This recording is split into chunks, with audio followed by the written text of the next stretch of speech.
Hello everyone. In this video we will see what is piezo buzzer.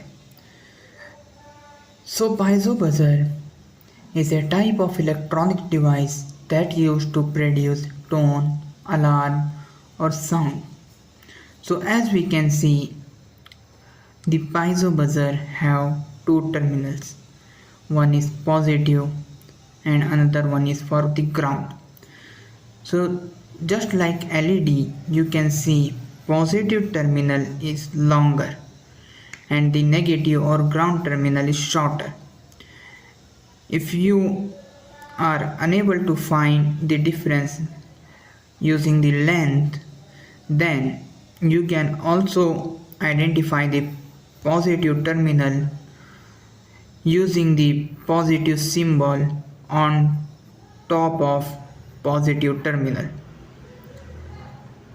So we connect positive terminal to the signal in our controller and negative terminal to the ground.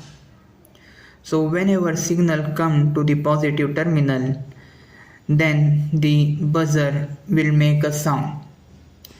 So I hope you understood what is piezo buzzer and how to use in your circuit.